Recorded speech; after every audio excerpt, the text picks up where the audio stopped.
I would say yesterday was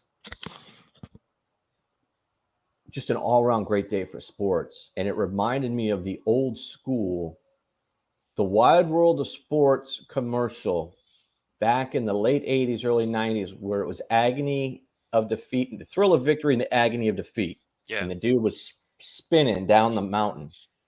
When I thought about yesterday, from the highs of the great stuff that we had to what I thought were some very low points Yeah. in sports, I just couldn't believe like everything that was packed into one day in sports yesterday. Oh, it was madness. There's been better days where stuff's happened more, but yesterday, as far as what we had to offer in the world of sports, it was full packed. We started with the Kentucky Derby, the longest shot in the history of the Kentucky Derby hits. Canelo Alvarez loses. The UFC fight card we had. All the rainouts though in baseball kind of dampened the baseball card a little bit. We had playoff action going crazy. What was your take? What really got you on the edge? What point was it? Here's the funny thing. What I saw in the Kentucky Derby, I was fired up. I'm like, that's unbelievable. I was like, it is unbelievable. It got my adrenaline going. But what was crazy was the 5 minutes after the race. Did you see the way this horse reacted to being taken to the victory lane? It looked like he was reacting like Kevin Garnett was reacting when he won the championship. He was trying to anything is possible. Like he was going crazy. He was attacking the horse, and they had to separate him. I'm like, that is an angry horse that's going to win a lot more. That horse is going to. He's going to win a lot more. The crazy thing about that though is was great. 80-1 shot, and they said he had he has never shown anything that was possible before. And coming down the stretch, the two favorites were doing, and he just took it to another gear. It was crazy. So it was like the Red Sea parted for him. Like everybody get out of his way, and he just took this lane. So Mattress Jack, a well-known gambler, had bet $1 million on Epicenter. I think that was the name of it, Epicenter. That came in second. He was the horse that got passed, and it was the favorite. Goodness. That's who Mattress Jack had bet on. So I can only imagine what it was like to be there for a horse that was just entered 2 days ago, 3 days ago as a fill-in. It's remarkable. To come out like at the beginning of this week. There's a trainer sitting there wondering what's the next race we're going to put this horse in. Is he good enough to go in a race? And 7 days later, he's a Kentucky Derby champion. It's unfathomable, really. It is. It's never happened, and we might never see it again. That's how crazy that was that we saw last night. Your game. Then we have NHL going on. I'm going to hit on something in baseball because I'm going to bring something up. But NHL going on, and I think that the playoffs are going great. I think the thing is about the NHL playoffs, they are been great. There's nothing like NHL playoffs as far as excitement in a sporting event. But I already see the two teams who will be battling it out for the championship. It already is clear as day to me. I see the two frauds, the Flames and the Panthers. Not saying they can't get out of their first round matchup still, but you already see the difference between the Avalanche and the Maple Leafs, and it's bright. But yeah, as far as overall, the excitement in the NHL playoffs is awesome. Your Bruins are still they defended the home ice. They got a chance. They got a puncher's chance. Yesterday, the Ranger game was a little fluky. 2 hours. The first 3 goals I thought were all fluky. First one, they had to go to a review to see if the goalie's net got pushed back before. Then the second one, Shesterkin catches it, puts it down on the ice, and it slithers through his legs. The third one, I mean, it was just bad from the jump yesterday. The Rangers came back and tied it, down 4-1 to 4-4. I like the fight, but they're down 2-1. That's probably going to go 7, I believe, by the way it looks. We have a couple ones going 7, by the way it looks, and that's the best. Game 7 NHL. I'm praying that the Bruins can get into a 7th game. I'm just praying they can get there. I would love it if they could get there. For them to go 2-2. Huge for them to go 2-2. So the other thing is, I actually watched some NBA playoffs yesterday. As I went to Buffalo Wild Wings, and the only place in Lincoln, Nebraska that actually had the fights out of the 15 or 16 bars here. It's the only place. So watching the NBA game, the Golden State and Memphis. Was that even a game? Well, here's the one thing I take from that. There is a visible notice that, to me, Ja Morant is the best player in basketball at this point. To me, it's very visible on what he's got. Nothing. I don't think there's anything else around him. I think he's a top 10 player. Now, when I watch Steph Curry has better pieces around him. Yeah, that's the difference. He doesn't have to dominate every night. Yeah, there's a considerable difference between the two teams. But I believe right now the NBA is extremely happy what they're seeing out of Ja Morant, because I think they have their next marketing piece. I think they have their next marketing piece out there. Now, unfortunately, it's in Memphis, but yeah, I could see that. Well, think about it. Milwaukee and Memphis. Milwaukee and Memphis. I was just going to say the best player in the NBA is in the other conference, and last night he showed it again. I mean, that's the difference in the Boston series. They got the best player in the world, and Jason Tatum now disappeared for the second out of the third game, and he just looks like he's not ready to do it every game in a playoff series. So I'm interested to see what Boston does in Game 4, but it seems to me Milwaukee, just because they have Giannis, is going to go through. Let's touch on something. I mean, this is why I don't like investing a lot of my time into that. There is no one on earth that can convince me that Marcus Smart wasn't shooting the basketball. No one. Yeah. There's no way I feel like there's always a controversy play with that play. Is he shooting the three late, or is he on the ground, or is the continuation there? I know. Catching the ball and the thing is, he went up when he got hit, so you can't say he didn't shoot yet, because he was in the form of shooting, and it was at the end of a game where he's trying to shoot a three. If they're in the first quarter, what do you think the call is? I think he's shooting 3 foul shots. I think that's the crazy part. I think you might be right. And I think that they etiquette so much that I don't want to decide a game by this. But hey, listen, how about you're deciding the game, not calling the right call? You know what I'm saying? You're not calling the right call. Yeah. So I don't know. It looks like the Warriors are just too good for Memphis as a whole. They got too much firepower. Think about it. Memphis came out the game gunning from three, 6 for 6 from three, up 13 early. They lose by 30. Yeah. I just think they're outmatched here. And Phoenix gave a game to Luka. Luka was definitely a superstar in his own right. He's definitely got a game at home. I still think Phoenix obviously gets through that series. We might be seeing another rematch of Phoenix versus Milwaukee. That's all I'm just going to say.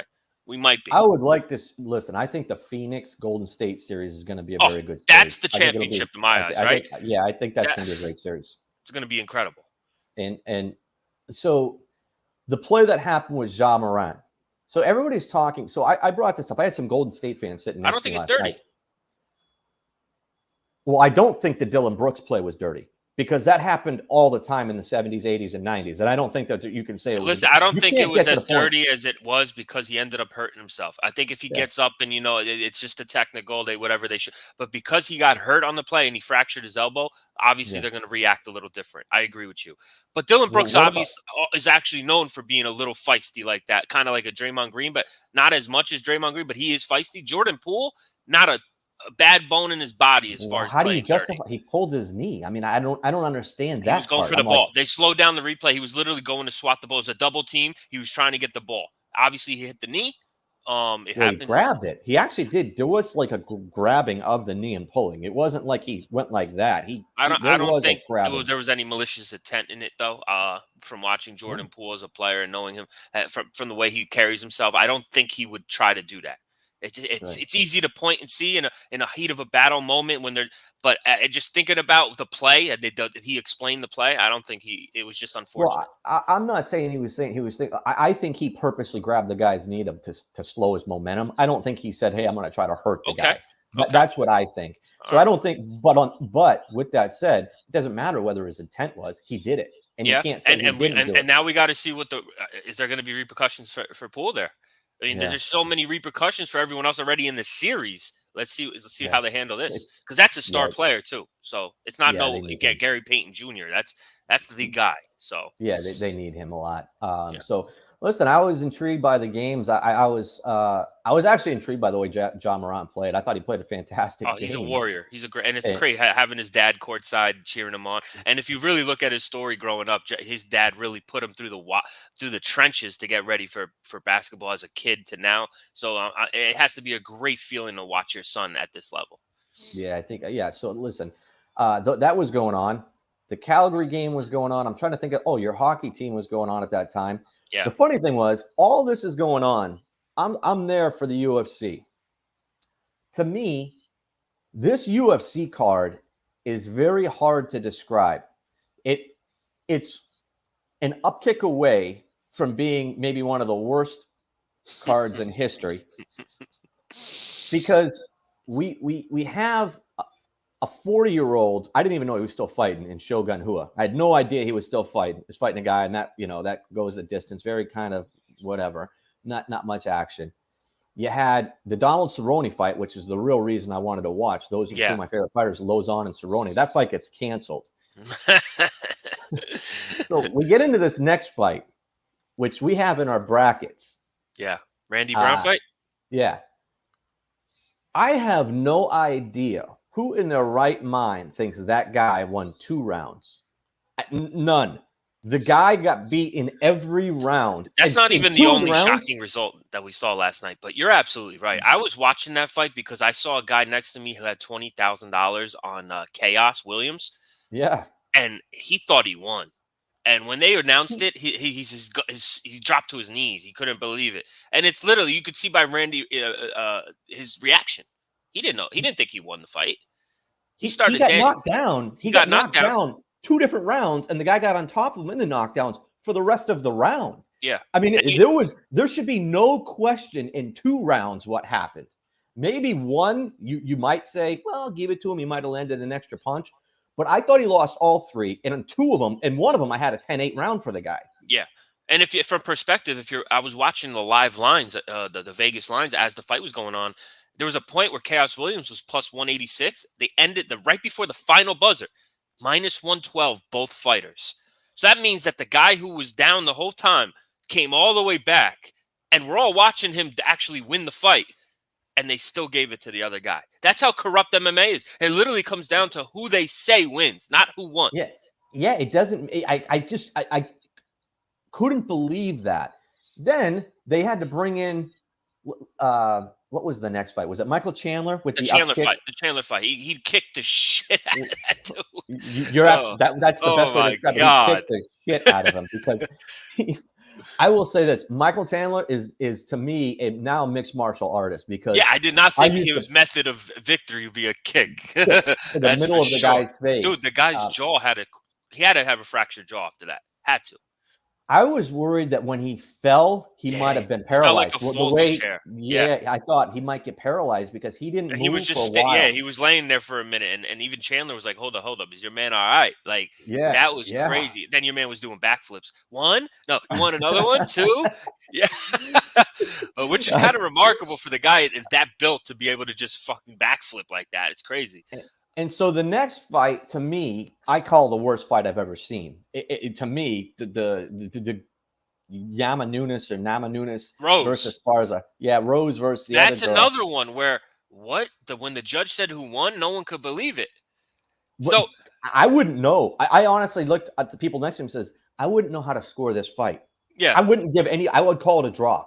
That's kind of why that result isn't the same as the other one, because the other one we kind of see who won the fight. This one, it's kind of like, how are they scoring this fight? You know what I'm saying? There wasn't any real action for the most part. But let me tell you, that guy who took 20 on Brown, he ended up putting 20 on Esparza, and he actually got he got his luck back in his favor, so it evened out. So did you know that I saw the stat this morning on that? Only 3 connected punches total after the first round. Wow. 3 connected punches. And I think both got 1 takedown each. Yeah. And then there was just a bunch of scrappling. You know what I mean? It was a tough fight to watch. And then we had a great round. These guys. that first round in the main event was awesome. Yeah, it was incredible. I thought he knocked him out. And the thing is, he was smart. Oliveira went to the ground. As soon as he got rattled a little bit, he went to the ground because he knows no one could, get on the floor and jiu-jitsu with him. So that's when, what's his name, said get up. He kind of got his win back. And then he just, what he did. He's a warrior. He can win in so many ways. It was kind of impressive, especially with the whole missing weight thing. I was actually wondering how he was going to come into this fight. But he did what he always does, man. And once he gets you in a position to submit you, you're done. And that's exactly what happened. Right now, his resume is more impressive than Khabib's resume. Is there an opportunity for this to draw Khabib out for an Oliveira Khabib fight? I mean, that's excellent to talk about, and I would love to see that. And I've always been, waiting for Khabib to come out of retirement again. That would be awesome. You look at the last 4 guys he's beat: Dustin Poirier, Burns. Yeah, no, he has a great Chandler, resume. Yeah, and Gaethje. He's literally cleaned out. And the thing about Gaethje, I love Gaethje as a slugger. He's a great on the feet guy. He's also a great wrestler. His 2 losses though came from 2 of the best ground game guys, Khabib and now Oliveira. So that's just a mad matchup for Gaethje. But man, he throws haymakers, bro. yeah, man. His fights are exciting. I was actually really, and that's so was Oliveira. Oliveira was exciting. You remember the Chandler Gaethje fight? That was unbelievable. So I mean, these guys are exciting fighters, and that's what the game. That's what the game needs. Yeah, those 3 are you're going to get a great fight. So if they bring out Khabib, if they put Conor in there, I think it's going to be a very, very Khabib good. Oliveira would be insane. I think they have to do it. I think right now, because if you look at if there's a reason, the belt is just up in the air right now. He doesn't have the belt, so he has to fight again. They could make it a title. They could make that a title fight. Khabib versus Oliveira one more time. Wow. And then he retires a second time with the belt. That'd be crazy. I just think, I think it would be really cool. Listen, there was some stats that came out about baseball, and I've got a really, a take on this. So right now, baseball is having the lowest runs for both sides. It's less than 4 runs a game. Per teams are scoring less than 4 runs a game right now. It's the lowest total since 1981 or something like that right now. And the ironic thing is, here's the thing that we're missing. We should be seeing more runs this year by far, because don't forget, the National League now has the DH. Yeah. We're going from pitchers hitting to a DH hitting. to hitters hitting, and we're still seeing a half a run less per game. It makes you think, is the balls really different? They keep talking about it. It's not the balls, right? No, I think there's memos that go out to these umpires. Hey, listen, we need less runs. Let's widen the strike zone, because what they're trying to do is long-term bring the contracts down. Contracts are made based on hitting home runs, driving in runs. That's how you balloon up your contract, hitting big bombs. I think there's a lot, because right now baseball is not sustainable. We sat in a baseball stadium on a Friday night in a nice stadium, and there was maybe 5,000 people there. A week before that, the A's had 3,000 people there. The contracts are not sustainable with what we're seeing. TV dollars is moving away from TV and all going to streaming, and streaming is not going to have that kind of dollars that TV has. And in Cincinnati, they're paying their fans to show up. So, I mean, it's crazy out here. It's not sustainable. And I think that there is an overall behind. You think there's going to be a switch, though? You think it's going to be a switch in the season where all of a sudden it starts to... No. I think they need low numbers for the next 2 to 3 years to drive down the contracts. Wow. I think they need to start bringing the contracts down. And the way that you bring the contracts down is bring people's home run numbers down, bring people's power numbers down. I hear what because you're saying, that drives contracts. Yeah. So so when I start to see, because I saw an interview with Tim Donaghy. Tim Donaghy said he never bet based off of what he was going to influence the game. He bet based off of the memos that the NBA wanted to see.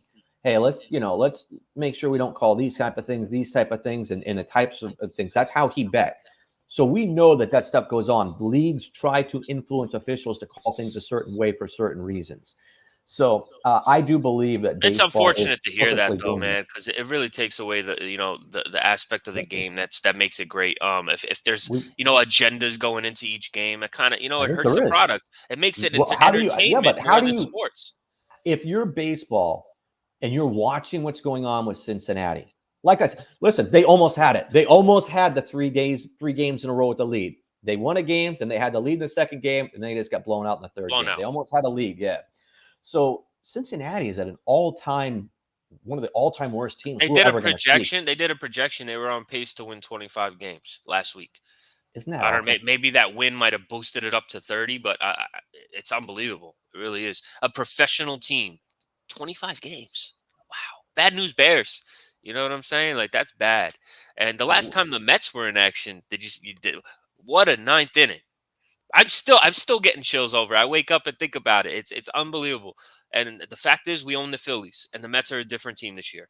So I think I I might would be have onto to. something. Well, yeah. Listen, I would say that Buck Showalter has everybody believing, and Absolutely. he's got everybody Huge difference. believing in He's him. already the front runner by a mile for manager of the year. 100%. So he's got everybody believing. I think that I still believe that the San Francisco Giants by the end of the year are going to be a team to be reckoned with. I hear think you. that they are. I think they're going to be a very strong team. Pitching wise, I think they're sustainable for a full season. The way they've got their pitching set up. And I think that matters over 162 games. They're getting some pieces back offensively too, which could only help. Yeah, the Giants are a good team. Yeah, they've got 5 legitimate good starters. Most teams don't have 5 legitimate good starters. They do, which gets you through the course of 162 games. Yeah. So I like their team.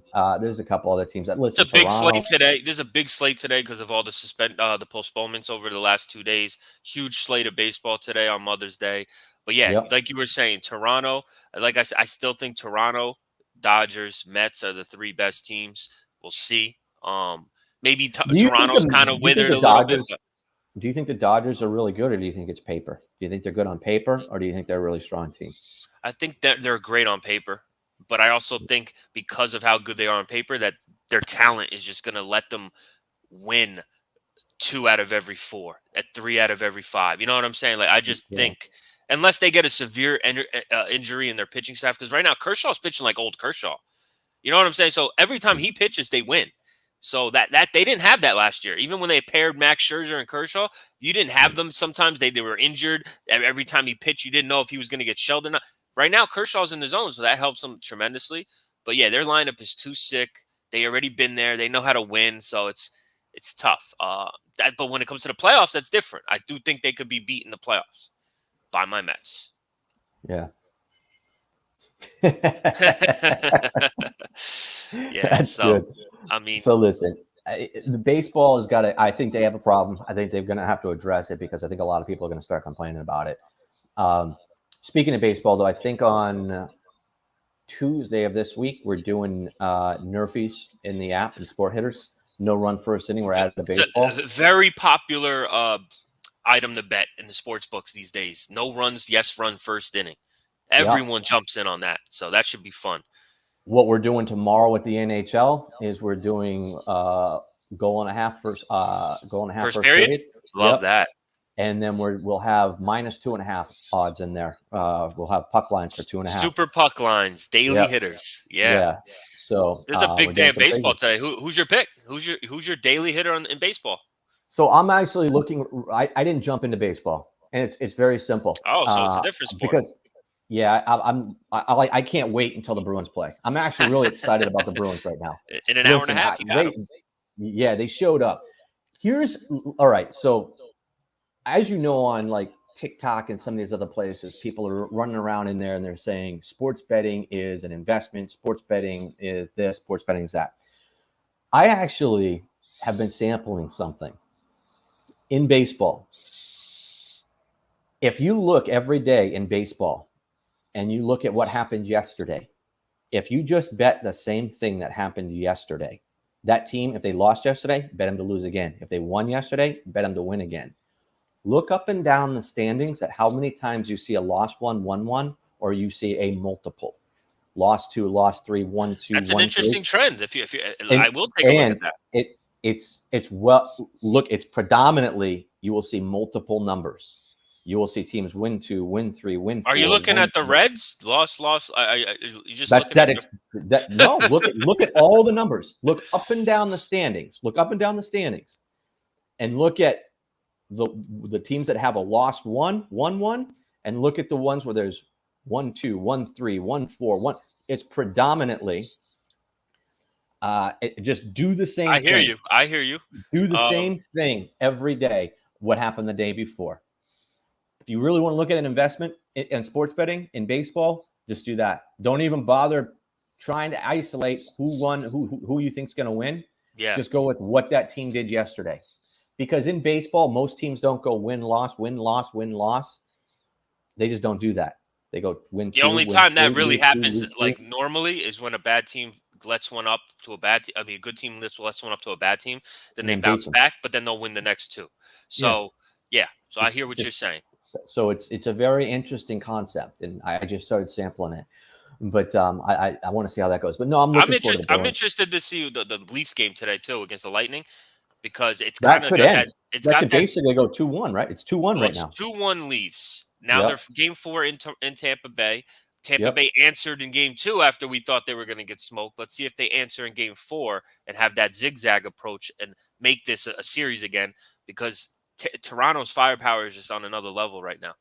You know? So if you're right now, I looked at two people's numbers and I was very surprised at their numbers since coming in the league. Austin Matthews' goal scoring ability is actually better than Connor McDavid's Oh, since he's he's been in insane. the league. Austin Matthews is the best Connor best McDavid, scorer in the league. He but took Connor over for McDavid, Ovechkin. Ovechkin's older now; he can still score. yeah, But Matthews is the best put it in the net, and got it. and McDavid's the best Passer, skating and setting up. pass. Yeah, Yeah. absolutely. Yeah. So are those two guys, first of all, why don't we see, like, I was, the reason I brought this up was Sidney Crosby, Mario Lemieux, what was his Gretzky? name? Yager, the Gretzkys. They were promoted by the league repeatedly. We knew who the face of the league was. Austin Matthews, I don't think, is the face of the league. Connor McDavid is kind of suffering up in Edmonton because he needs to be in New York, or he needs to be in Chicago, Yeah. I think, or Well, he needs to be in Toronto. I think they need him someplace. I mean, that Austin can promote Matthews is crap in out the of him. mecca right now. I mean, Toronto's as hockey city as there is. You know, Yeah. and they're starving Why- and they're buzzing now, and he's got all the spotlight for him to be great. As far as Edmonton's always been a team that gets knocked out of the playoffs in the first round or doesn't make it. So Yeah. McDavid hasn't had that level of success, but I think now they're buzzing now. They won 10-2 last game against the Kings. I think they're going to get by that series, and then we could see an all Canada kind of, you know, final here. We could Edmonton Yeah. versus Toronto, Calgary versus Toronto. We could see Edmonton versus Calgary to get to the finals. So there's a lot of buzz in the Canada teams finally. I think that would be great for the NHL because everybody in the U.S. would still watch it, and I think the whole country of Canada would be tuned in every single game. If it was Edmonton, Toronto would tune in. So I think that would be really good for the NHL. But those two guys, I was looking at their stats, and I just kept thinking to myself, boy, we just don't hear the buzz about either one of them about the way we did with Sid the Kid, and Lemieux. No, you're absolutely right in that aspect. You're absolutely right as far as promotion of who we know is the best player in the league. Well, I mean, the real hockey fans know how good McDavid and Matthews are, but from a global and just from a casual fan, like if you go on the street and just ask, "Hey, who's the best player in hockey?" You're not going to hear Austin Matthews, and you know what I mean, like from the average fan, and that's a true good point. Well, think about it. We don't know how good. Listen, McKinnon up in Colorado, Landeskog in Colorado. These guys are off the charts too, and we don't hear about these guys. They got Makar, and they also got another guy too. Lettinen. Yeah. Is it Lettinen? I forget the guy's name. Oh yeah, Ratnin. That's it. Yeah, Ratnin. Those four guys right there are top 25 players in the league, and they're on the same team. Yeah. And right now, every time I look up at the screen, I feel like Colorado's scored. They're on fire right now, and they look like they're on a mission to get to the finals. So hockey right now is very, very high. With the parity, I think there's a lot of great teams. So the next round, once it gets to the next round, it's going to be really, really good stuff. And listen, your team's young. The Bruins are old, and so we don't have a lot of upside, I don't think, to what we're doing. That's the thing. I came into this season, I said, listen, they got to the playoffs. That's great, but they're not expected to win this year. I just want to see how far they could go. They're actually great for the years coming up. They're going to be good for years to come, so that's exciting. But you're right. Bruins are at the end with all their veterans, and right now they're playing a tough team too. Carolina's got the best, defense. They let up the least amount of goals. They had the number one penalty kill. So that's a crazy matchup to face from an old team. So that's that angle right there. They look very slow out there against Carolina. They look very slow. Did they have Swayman back last game?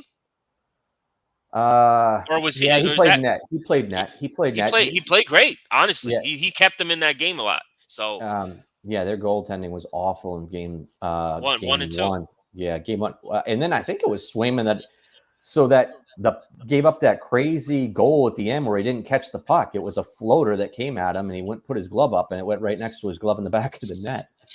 It was a tough one, but I'm looking forward to that. How about the Panthers though? Everyone, the Panthers got smoked 5-1 yesterday, but Capitals are up 2-1 now. So the two number one Did they seeds, have Wilson Calgary. back? No. Did they have Wilson back? They didn't so have the Capitals won without Wilson? Unless they did have him back. Let me check real quick. They might have had him back, actually, that I think. He might have scored. Well, I tell you,